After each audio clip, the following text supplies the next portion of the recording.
This video that I'm doing now is about the New World Order, and I want to talk about it because there are some people that say, well, there is no such thing, and actually you don't have to call it the New World Order. You can call it the Old World Order. You can call it either one, because what is happening now has been happening for centuries. And what's going on is that the Queen of England, right now, she's a lot more powerful than people give her credit for. Back in 1700s, there was a war between England and France, and it was during that time that the Rothschilds gained control of both of their central banking. They had a stock market way back then, and what happened was that they also had like papers, and local newspapers and stuff, and the Rothschilds got them to print out that one side was winning the war, when it was actually the other side that was winning the War of Waterloo. And he had these people in the stock market like that, 10 to 1, and they thought, well, this is good odds because I just read in the paper that this is going to happen. Well, the Rothschilds knew it wasn't going to happen because they had that stuff printed in the paper that way. So they bought up stock for pennies on the dollar, and with that stock, they took over both their central banks. And it's almost the same thing that's happened with our country in the last few months. It's that the Rothschilds are, except that they're using our tax money to, they just looted our stock market is what they did. One thing they did was with these hedge funds, they broke our country really bad by the wars and by the hedge funds that with the oil, and then when the oil was dropped after the hedge funds, then those hedge funds are like being made up for by our tax money again. We're just getting raped every which way, but we're just getting it we're getting it from everywhere, and it's because like I said, it was over 200 years ago, and there's only a couple countries where the Rothschilds don't have central banks, and that's North Korea and Iran, and it used to be Iraq. That's why when Bush first got in office, he rolled out those three, the axis of evil, because they're like the only three, and there's a couple of them like Cuba, which are like really small, but so that was the reason that it was so important to have that. And the Queen is like, she acquires all this land because security. I call it the swap fit scenario or whatever, because what they do is the Queen will go to the banker and say, I want more security, and so the banker will say, well, I want a central bank in this country, so I want you to go to war with them, and then we'll that'll help you build up your army and your security, and I'll get money for the war. You can pay me through things like with resources such as oil. Like the Rothschild helped support both the Morgans and the Rockefellers in our own country. When J.P. Morgan died, they thought he was the richest person in the world. Come to find out, he owned 10% of his company, and the Rothschilds own the rest. That's what they do, and that's what they do with the Rockefellers. Like the Rockefellers, as rich as people think they are, like 10% of, they only have like 10%, the Rothschilds have the rest. And a lot of people like to say, well, there's got to be a lot of other people under or besides the Rothschilds. Well, there are. But they're like players. It's like, but there is a central. There's a central fiat group, and they're really desperate about making sure that they're not exposed.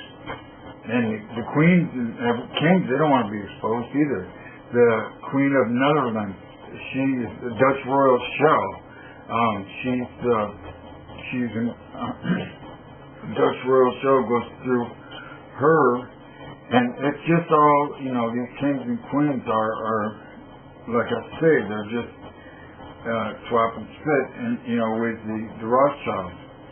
So if we and there have been many times when kings have tried to get away from the Rothschilds, and in this country we have gotten away from them like 4 times, and all 4 times the presidents were either assassinated or attempted assassination, like Andrew Jackson, and with Lincoln.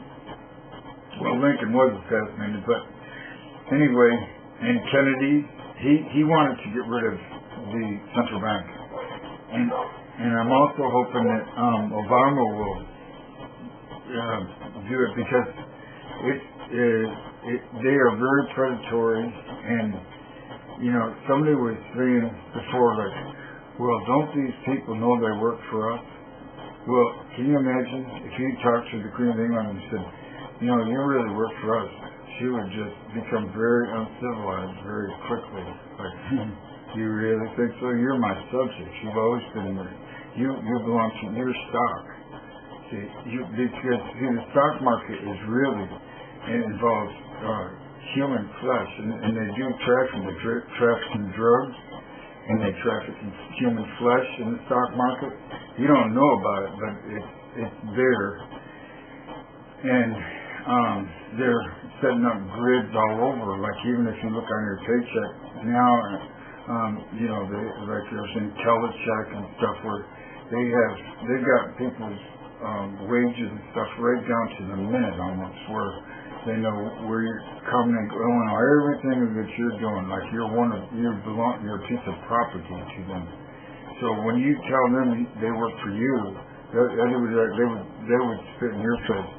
So they don't care about their income, because see, to them you're a slave. You're not. They don't work for the people. They don't believe in people. They believe in subjects. And so you have to try to remember that these people are playing for real. They're not. So whatever you want to call it, New World Order, Old World Order, whatever, they have been at this for centuries, and they never really stopped. They can't get it through their thick head that they're working for the people. They got it all screwed up, and they think we're all working for them, and that we should all bow down to them and all be security for them. See, it's their security. It's not our security. They lie. They're shysters. They're loan sharks. They're thieves. They're like, the guy comes along and bees have been working real hard, and they just come along and just take all the honey. They've been doing that for centuries. That's why there's so many poor people, and you got miles and miles around the Queen where there's just all the land belongs to her, or she, that's the way it's set up, and that's what we need to stop. In our own country, we've got miles and miles of land where you can't even go there.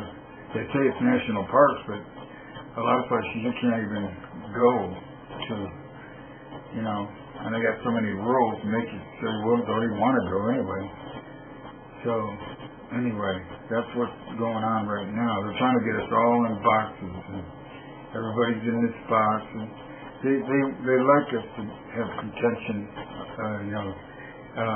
strife between us all, because they don't want us. They want us to be distracted by war and distracted by terrorism.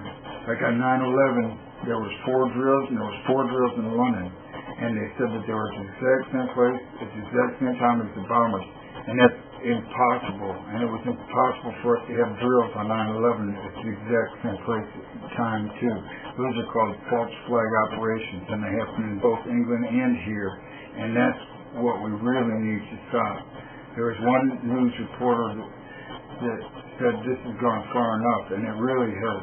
We really need to stop all this stuff, and it really has gone way too far, and they're just becoming just total murderers. Thank you very much.